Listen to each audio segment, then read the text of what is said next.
ఇప్పుడు మీ అందరికీ బంగారం అసొండి ముచ్చట చెప్తా. ఏమంటారు ఇంటరా?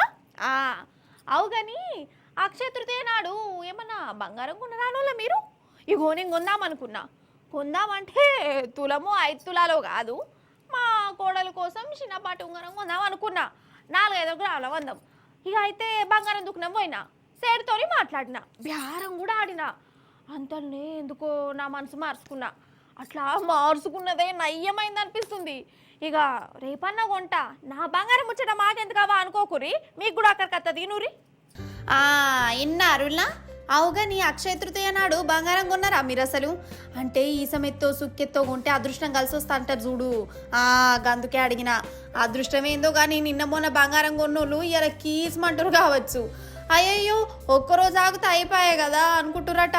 ఎందుకంటారా, నిన్నటికి అటుకి బంగారం రేటు నడుమ 2000 ఫరక్ వచ్చింది. అంటే రేటు దిగొచ్చింది. మరి వేస్తారం ఒక్కనాడే తుల మీద 2000 తగ్గిందోళ్ళ. 2000 కరెక్ట్ చెప్పాలంటే మన హైదరాబాద్లో ఇప్పుడు బంగారం రేటు తులం 95,730 రూపాయలు ఉన్నది. మొన్నటికి మొన్న 1,00,000 రూపాయలు దాటే కదా.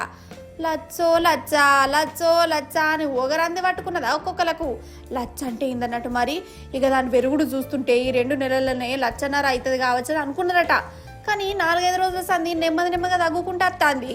వేస్తారన్నాడు మాత్రం 2000 తగ్గి భుజారం కొన్నోళ్లకు కరెంట్ షాక్ కొట్టినట్టు ఎత్తే కొందామనుకోని ఇంకా కొన్నోళ్ళ ముఖాల్లో లవ్ పట్టుకొచ్చింది. కన్ఫ్యూజ్ కూడా ఎత్తందట.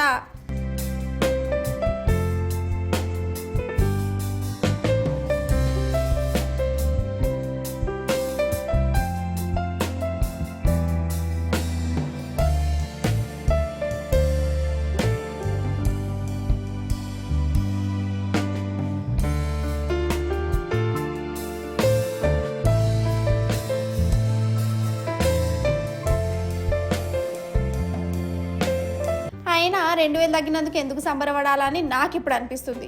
ఎట్లనంటే 2 నెలల కిందట ఇదే బంగారం రేటు 76,000 77,000 ఉండే.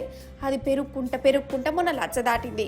ఇప్పుడు 4-5 రోజులు తగ్గుకుంటా 96,000కి వచ్చింది.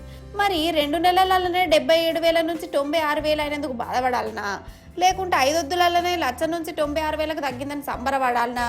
ఇదే కన్ఫ్యూజ్ కొట్టి అసలు బంగారం కొనాలనా అద్దా అని ఇంకా దిమాకులు ఖరాబీ వేసుకుంటున్నట. ఏందో ఏమో పట్టు. ఇట్లా ఇప్పుడున్న రందులు జాలతలేవని ఈ బంగారం రేటు పిరమైనా రేటు దిగచ్చినా ఇంకో పరిశాన్ అవుతుంది. తగ్గుతనేమో కొంటే మంచగుండు ఇప్పుడే అనిపిస్తుంది. పెరుగుతనేమో అయ్యో మొన్ననే కొంటే అయిపోవని అనిపిస్తుంది. గిట్లున్నది బంగారం కథ మరి.